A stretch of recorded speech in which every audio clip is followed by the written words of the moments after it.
c'est quand même une figure emblématique de Saint-Étienne, c'est quand même le recteur de la grande mosquée de Saint-Étienne. Il est connu et reconnu.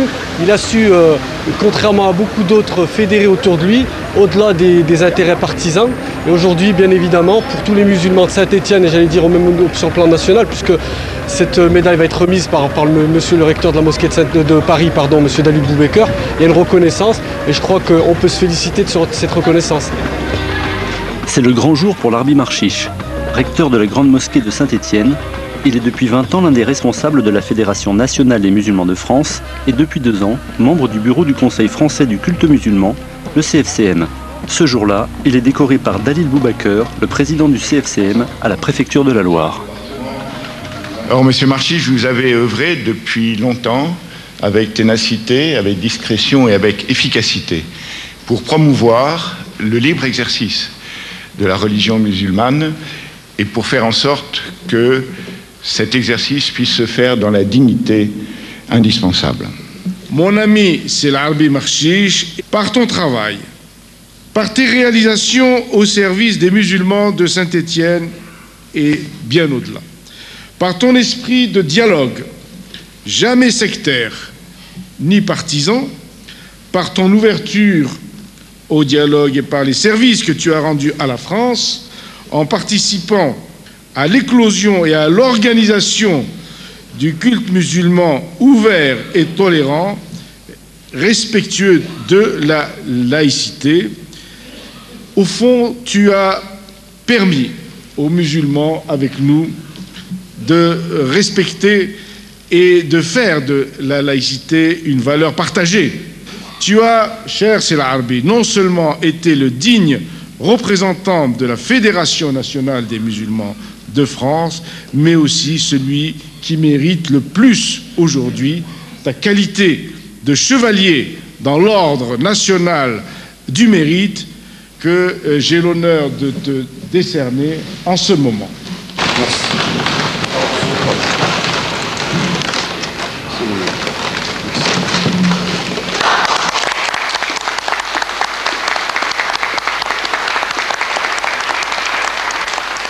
Je remercie chaleureusement tous ceux qui ont préparé cette manifestation qui va droit au cœur et je remercie beaucoup l'équipe qui travaille avec moi, les membres de l'association, tous sans exception et tous ceux qui travaillent dans ce sens-là avec nous, avec la préfecture, avec la mairie, main dans la main, on va dans le bon sens. Et je ne peux pas vous retenir plus longtemps. Mais vraiment, vous ne pouvez pas imaginer la joie et le bonheur que j'ai devant vous. Et merci beaucoup pour ceux qui sont venus de loin.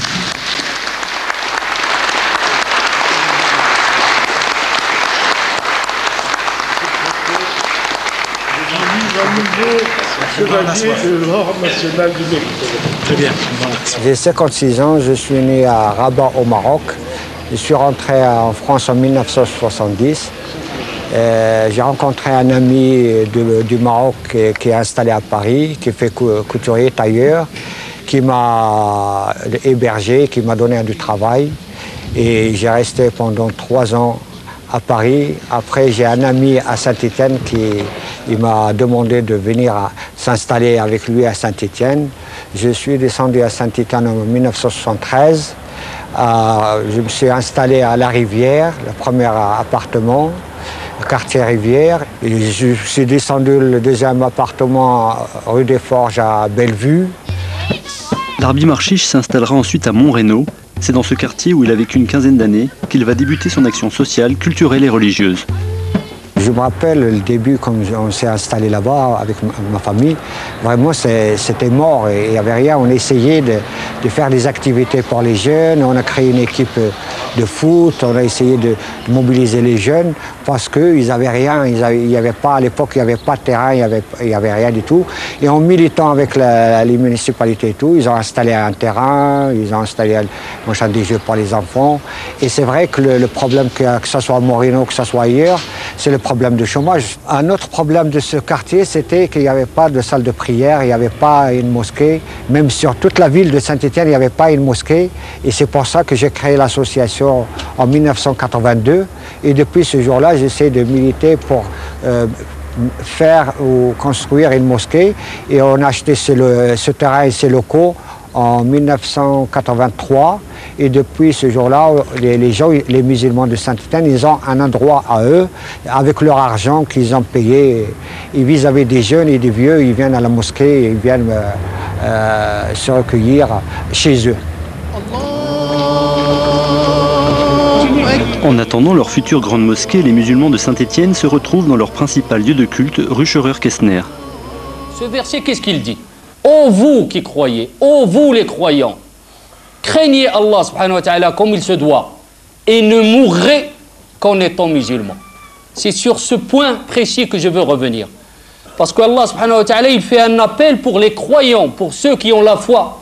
Et il finit le verset en disant, faites de sorte de garder votre islam quand le jour de votre mort ou l'heure ou la seconde de votre mort viendra.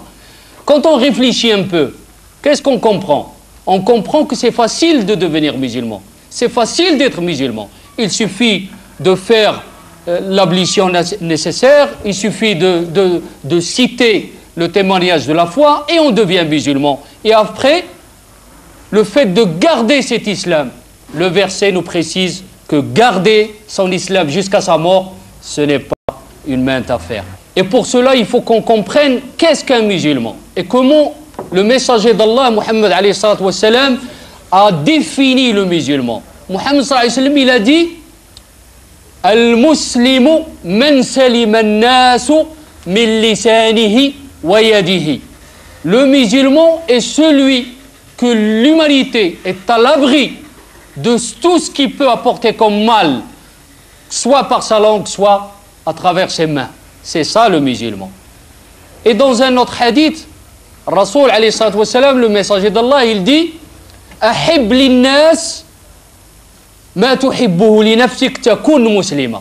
Aime pour l'humanité ce que tu aimes pour toi-même, là tu seras musulman. Je vais donner un exemple que tous ceux qui font des études connaissent très bien. L'exemple de Newton, par exemple. Newton, quand il était fatigué, il s'est mis pour se reposer sous un pommier. Quand il était là, il y a une pomme qui descend, qui tombe. Quelle lecture il a fait, Newton? Il n'a pas pris la pomme, il a dit Bismillah, il l'a mangé, Alhamdulillah, comme on aurait fait nous, les musulmans. Non. Il a commencé à dire, à essayer de lire, qu'est-ce qui a fait que cette pomme tombe? Et pourquoi elle est tombée? Pourquoi elle n'est pas montée dans le ciel? Pourquoi elle est tombée sur terre? Et de là, de cette lecture-là, il a fait toute une analyse. De cette analyse, il a sorti toute une équation qui a permis à des gens d'aller sur la lune. C'est cette lecture-là que le musulman doit faire dans tout, même dans soi-même. Quand il se voit, il doit faire cette lecture. C'est cette lecture qui le rapproche le plus d'Allah subhanahu wa ta'ala et qui lui permet de préserver son islam parce qu'il aura un islam de conviction et non un islam d'héritage. La deuxième chose qui est aussi fondamentale, c'est que souvent on oublie qu'Allah subhanahu wa ta'ala, il nous a dit, si vous voulez être musulman comme il se le doit, vous avez un exemple à suivre. C'est celui de qui? C'est celui de Muhammad sallallahu alayhi wa sallam. Tout le monde ici présent va me dire, oui, mais de toute façon on suit l'exemple de Muhammad sallallahu alayhi wa sallam. Mais moi je vais vous donner juste une petite anecdote qui est en même temps une question pour vous tous ici présents. Vous connaissez l'histoire de Muhammad sallallahu alayhi wa sallam quand il était dans sa mosquée, la mosquée de Médine, là où la prière vaut 1000 prières dans d'autres mosquées, 1000 prières qui vaut 1000 fois mieux que cette mosquée et 1000 fois mieux que n'importe quelle mosquée ici en France. D'accord? Même au Maroc, même partout. Sauf le haram et sauf le haram. Dans cette mosquée, il est là, assis avec les compagnons. Et quelqu'un, il rentre dans la mosquée et il urine. Vous connaissez cette histoire. Il urine dans un coin. Les compagnons, certains se sont levés. Ils voulaient carrément aller, je ne sais pas qu'est-ce qu'ils voulaient lui faire. Première faute, erreur monumentale, parce que ses compagnons ne devaient pas se lever. Le messager d'Allah, le Rasoul, il est là. Tant qu'il n'a pas dit levez-vous, personne ne doit se lever. D'accord? Après, Mohammed sallallahu alayhi wa sallam, il leur dit, asseyez-vous, ne bougez pas. Et après, il leur dit, laissez-le uriner en paix. Il finit, il leur dit, versez un peu d'eau et laissez-le tomber. Laissez cette personne. Imaginez, le même cas, il arrive ici dans cette mosquée. Qu'est-ce qu'on aurait fait, nous? Quelqu'un qui le fait comme ça, en ignorance, hein? Pas quelqu'un qui le fait exprès. On ne parle pas de quelqu'un qui vient exprès à la mosquée pour faire ça, non. Ça, c'est autre chose. Mais quelqu'un qui ignore et qui le fait, qu'est-ce qu'on aurait fait, nous? Qu'est-ce qu'on aurait fait? Peut-être on l'aurait massacré. Au nom de quoi? La fierté du lieu de l'islam qui est la mosquée. Alors, qu'est-ce qu'on aurait fait? On aurait fait, quand on va réfléchir, on va dire, nous, on est plus musulmans que le prophète. On ne sera jamais plus musulman que Mohammed sallallahu alayhi wa sallam. Si Mohammed sallallahu alayhi wa sallam, il a réagi comme ça, moi, en tant que musulman, je ne peux pas réagir plus que la réaction de Mohammed sallallahu alayhi wa sallam. Si vous avez compris ça, vous avez compris beaucoup de choses. C'est pour cela que l'exemple, c'est Mohammed sallallahu alayhi wa sallam. Et il faut connaître l'exemple de Mohammed pour essayer de préserver son islam et pour essayer de préserver cet islam jusqu'au jour de sa mort. أقول قولي هذا واستغفر الله لي ولكم فاستغفروه إنه هو الغفور الرحيم. اللهم صل على سيدنا محمد وعلى آل سيدنا محمد كما صليت على سيدنا إبراهيم وعلى آل سيدنا إبراهيم وبارك على سيدنا محمد وعلى آل سيدنا محمد كما باركت على سيدنا إبراهيم وعلى آل سيدنا إبراهيم في العالمين إنك حميد مجيد. سبحان ربك رب العزة عما يصفون وسلام على المرسلين والحمد لله رب العالمين. الله أكبر.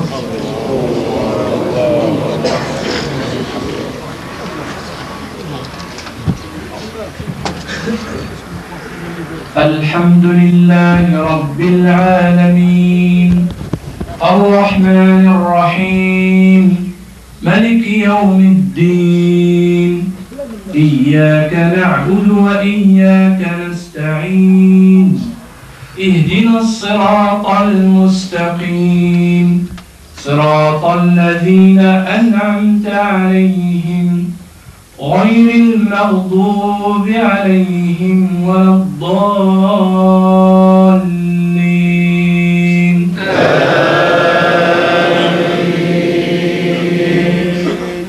الله أكبر. الله أكبر.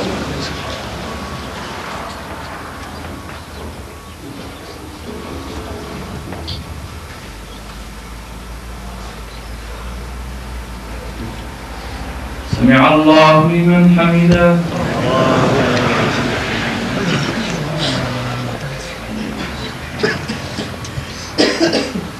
الله أكبر.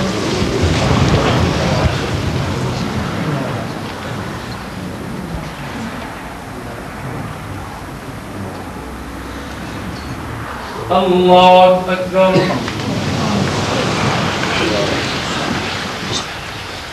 السلام عليكم ورحمة الله. السلام عليكم ورحمة الله.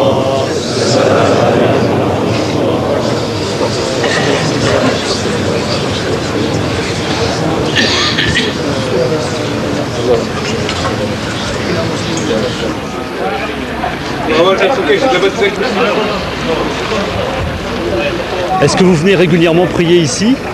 Oui, je viens quand le temps m'en donne les moyens, mais j'essaie de venir le plus souvent les vendredis après-midi pour la prière du vendredi, mais sinon j'essaie de venir les jours où je ne travaille pas. Vous êtes du quartier ou de Saint-Étienne? J'habite Saint-Étienne, effectivement, et j'ai eu la chance en fait d'avoir appris à lire l'arabe, à écrire ici. Donc mes cours, je les prenais particulièrement ici quand j'étais petit. Vous fréquentez cette mosquée depuis longtemps? Un certain nombre d'années, on va dire une dizaine d'années à peu près. Et c'est à cette occasion que vous avez fait connaissance de l'Arbi Marchiche? Tout à fait. Bon, déjà d'une part, je suis militant associatif, donc de fait, on a commencé à mettre en place des actions avec M. Marchiche. Et à partir de là, on a commencé à travailler et faire connaissance depuis une dizaine d'années, comme je vous le disais auparavant. Alors comment on pourrait qualifier sa contribution au mouvement associatif ici sur Saint-Étienne? Ce que je peux dire d'abord, c'est que je crois que des hommes comme lui, il n'y en a plus beaucoup, malheureusement, qui puissent militer de la manière dont il a pu le faire. D'autre part, si les musulmans aujourd'hui sont sortis des caves et des greniers, comme certains pouvaient le dire, c'est aussi grâce au militantisme qu'a pu faire M. Marchiche. Parce qu'aujourd'hui, on peut se rendre compte qu'avec un petit pincement au cœur, il faut le dire, que la mosquée qui est derrière nous va être démolie et qu'on va être logé bientôt dans une magnifique mosquée, dans la grande mosquée de Saint-Étienne. Et il y a contribué largement. J'habite à côté de la mosquée, j'habite le quartier de Montaut, qui se trouve à 500 mètres d'ici. Donc, vous venez régulièrement faire la prière ici? Très, très régulièrement, au moins 3-4 fois dans la semaine, je me retrouve dans ce lieu. Une nouvelle mosquée, c'est quelque chose que vous attendiez? Depuis des années, c'est l'évolution des choses. L'islam prend une place de plus en plus importante dans la vie stéphanoise. Donc c'est important d'avoir un lieu de culte à nous. Depuis très très longtemps on l'attendait, cette grande mosquée, parce que c'est vrai qu'en général c'était surtout salle de prière, il n'y avait pas vraiment une mosquée à proprement dite. C'est vrai que quand on dit à quelqu'un on va à la mosquée, on ne sait pas trop ce que c'est, mais maintenant qu'on en a une vraiment, comment dire, en bonne et due forme, ça fait quand même plaisir pour la communauté qui s'agrandit de jour en jour. On attend déjà qu'elle finisse et qu'on puisse faire la prière dedans et qu'on puisse vraiment être fier de notre religion qui est la deuxième religion de France et déjà d'amener des gens qui sont peut-être pas musulmans mais au moins qui puissent voir ce que c'est l'islam à travers cette mosquée. Cette nouvelle mosquée dont les musulmans de Saint-Étienne parlent, la voici. C'était le 11 octobre dernier, la pose de la première pierre. 8 mois plus tard, l'essentiel du gros œuvre est achevé, l'aboutissement d'un long travail pour l'Arbi Marchiche et son équipe. Pour moi, ça fait longtemps que je milite pour avoir une mosquée à Saint-Étienne, parce qu'il n'y a pas une mosquée cathédrale pour cette ville. Il y a des salles de prière un peu à droite à gauche dans les quartiers. Il faut sortir l'islam des caves et construire dans chaque ville une mosquée digne de cette communauté qui représente, et c'est un symbole comme une synagogue ou une église. Enfin, on a une autre mosquée et ça, c'est vraiment, ça fait plaisir. C'est vrai qu'elle n'est pas terminée encore, mais bientôt, Inch'Allah.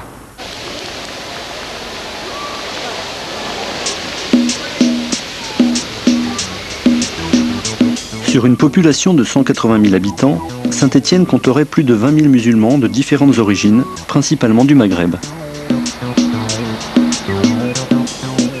La communauté musulmane est assez importante sur la ville de Saint-Étienne et depuis de nombreuses années, nous entretenons d'excellentes relations. Mais qui manquaient peut-être de lisibilité, d'organisation. Et aujourd'hui, nous pouvons dire qu'il y a un grand pas d'effectué, puisque je crois que les relations que nous entretenons sont des relations qui sont très ouvertes sur la communauté, et du côté de la communauté également, très ouvertes sur la municipalité, sur l'ensemble de la population et des communautés qui sont sur la ville de Saint-Étienne. Il y a des partenariats très forts, et j'en veux pour exemple déjà la construction de la mosquée, qui s'est faite en partenariat avec l'association en place. Et nous avons eu des discussions assez longues, bien évidemment, pour arriver à un consensus. Et à partir de ce consensus, eh bien, nous avons pu, et par l'urbanisme et par toutes les procédures, arriver aujourd'hui à avoir une mosquée sur Saint-Étienne, une mosquée bien identifiée.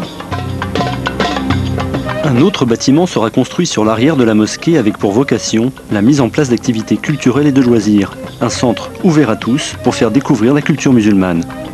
Par rapport à la mosquée ouverte au public et ouverte aux Stéphanois et ceux qui sont musulmans et non musulmans, c'est d'essayer de montrer que l'islam, c'est une religion ouverte, de dialogue. Cette mosquée est effectivement très identifiable sur la ville, et elle est identifiable et par la communauté musulmane et par l'ensemble des Stéphanois qui sont sur la ville de Saint-Étienne, ce qui est un signe fort au niveau de la bonne cohabitation entre toutes les communautés de la ville. J'en veux pour preuve aussi, lorsqu'il y a eu la pose de la première pierre, eh bien toutes les communautés étaient présentes, de quelque confession que ce soit, et toutes ont trouvé cette cérémonie, car en fait ça a été une véritable cérémonie, une cérémonie de paix, une cérémonie qui allait dans le bon sens et où chacun pouvait se retrouver, car il y avait la citoyenneté, ce respect qui fait qu'il y a une bonne cohabitation entre l'ensemble de toutes ces communautés. La construction de la mosquée, c'était pas quelque chose de tout à fait nouveau, puisqu'il y avait déjà un lieu, donc c'est une mosquée renouvelée, neuve. Il y a eu certainement des échanges peut-être un petit peu différents dans la communauté chrétienne, dans la communauté catholique, mais le jour de l'inauguration. J'étais pas seul à y aller, il y avait un certain nombre de catholiques qui étaient là, mais ça correspondait justement à un dialogue qui existe de toute manière. On n'y est pas allé simplement de façon officielle, hein, mais si on se rencontre sur les quartiers, on est attentif aussi à ce que vit l'autre. Il vaut mieux se connaître, il vaut mieux pouvoir parler, il vaut mieux avancer aussi pour mieux se comprendre au sein de la société. On a un service à rendre ensemble au sein de la société en vivant l'interreligieux. Construire une mosquée en France oblige à maîtriser deux paramètres. D'une part, les relations avec des partenaires institutionnels comme la mairie, la préfecture ou les conseils régionaux du culte musulman, les CRCM. D'autre part, l'organisation de la collecte des fonds pour financer l'édifice. Moi j'ai vu le mois de Ramadan, j'ai vu les femmes enlever leurs bijoux, tout ce qu'ils avaient pour la construction de la mosquée. Et ça, vraiment, c'est touchant. J'ai vu les femmes qui donnaient les ceintures en or, tous les bijoux qu'ils avaient pour la construction de la mosquée. Et vis-à-vis des gens, que ce soit algériens ou tunisiens ou marocains, ils ont annulé leur voyage de partir en vacances et donné l'argent pour construire cette mosquée. Le Conseil français du culte musulman et les conseils régionaux, donc, qui ont été souhaités par les différents ministres de l'Intérieur depuis plusieurs années et qui ont été mis en place l'année dernière, permettent d'avoir un dialogue institutionnel beaucoup plus facile et organisé avec les représentants du culte musulman et donc d'arriver à traiter les questions qui se posent avec ce culte comme avec d'autres. Mais enfin, dans le cas particulier avec le culte musulman, de traiter les questions qui se posent dans de bonnes conditions. Et effectivement, j'ai eu l'occasion de m'entretenir avec le président du conseil régional sur notamment l'affaire des cimetières, éventuellement d'autres sujets. Et ça nous permet, je crois, d'avancer, de faire en sorte que la religion musulmane ait toute sa place, comme les autres religions, dans notre pays, la France. L'édification de la mosquée de Saint-Étienne bénéficie des soutiens les plus variés. La préfecture, la mairie et aussi le conseil régional et le Conseil français du culte musulman. Le bureau a enregistré avec satisfaction. Et si je suis ici en tant que président du CFCM, c'est pour dire tout l'appui, tout le soutien que nous apportons à un tel projet. Tout d'abord, avant le projet, il y avait une activité que nous avons pu constater. Une activité cultuelle, une activité culturelle, une activité de dialogue, une activité relationnelle très importante dans l'ancien centre de Saint-Étienne, mais à l'évidence, il est devenu trop petit, attirant les parents, les jeunes, les enfants. Donc, il s'agissait là, et nous avons approuvé l'initiative de M. Larbi Marchiche, de son association, d'œuvrer pour la construction d'un bel édifice qui, à côté des autres édifices qui existent également, où des imams de la mosquée de Paris effectuent leur travail à côté des imams de nos frères du Maroc, constitue un ensemble de tolérance, un ensemble de fraternité, véritablement l'image de ce que nous voulons de l'islam de France qui se construit, s'organise à l'ombre du CFCM et à l'ombre des autorités de la République. Construire une mosquée dans notre pays, c'est aussi faire des choix architecturaux qui respectent la tradition musulmane, tout en tenant compte du contexte local. Donc ici, on trouve la grande salle de prière hommes-femmes d'une superficie de 1000 mètres environ, et c'est prévu pour 1400 fidèles. Le plan de la mosquée, donc c'est une série de poteaux poutres avec un habillage en arcade qui à mon avis va rappeler donc l'architecture arabo-musulmane, et ça serait l'idée de développer l'idée d'une palmeraie à l'intérieur de la mosquée. Ça serait un espace plutôt introverti. Ici on trouve donc le mihrab. Le mihrab, c'est quoi? C'est une sorte de niche concave qui va rentrer à l'intérieur de la salle imam, et c'est un lieu qui est très sacré. Pourquoi? Car tous les visages et tous les regards tournent vers ce lieu. En même temps, donc ce lieu indique donc la direction de la Mecque, et c'est un lieu très important car c'est là-bas on fait le prêche donc le vendredi, car ce qu'il faut rappeler, ce qui justifie l'existence d'une mosquée, c'est pas la prière individuelle ou bien les 5 prières qu'on fait la journée, mais c'est plutôt la prière du vendredi. Et c'est d'ici qu'on fait le prêche de la prière du vendredi. Donc, l'autre élément qu'on peut donc expliquer dans l'architecture d'une mosquée et qu'on trouve pareil dans celle des églises, c'est la nef centrale. Donc la nef centrale, c'est un élément architectural commun à l'église et à la mosquée, sauf une église. Donc c'est un rectangle qui est orienté dans le sens de la longueur. La mosquée, c'est au contraire, c'est un rectangle qui est orienté vers le sens de la largeur. Troisième point important, le plan du sol, c'est plutôt quelque chose de simple. Donc on trouve un revêtement du sol constitué par des tapis. Par contre, le plafond, ça serait donc, c'est quelque chose qui est plus ornemental, c'est une architecture qui va être plus raffinée et plus minutieuse. Donc ça serait des stucs avec une décoration un peu qui rappelle un peu l'architecture divine. On trouve de la calligraphie, car dans les mosquées, donc l'art figuratif est interdit. Par contre, tout ce qui est donc écriture, calligraphie, c'est ça un peu qui remplace l'art figuratif, oui. Et l'art figuratif, c'est-à-dire sculpture, monuments, etc., ça on ne trouve pas dans les mosquées. Hein. Ici on trouve des ouvertures en arc baissé, donc qui rappellent un peu toujours l'architecture des mosquées, qui rappellent un peu l'architecture horizontale qui se marie avec donc les formes verticales. On trouve le nombre 12 dans les ouvertures qui rappellent un peu les 12 mois de l'année. On trouve toute cette dimension donc sacrée et cultuelle d'un lieu de culte qui est tout à fait différent d'une salle de prière. Hein.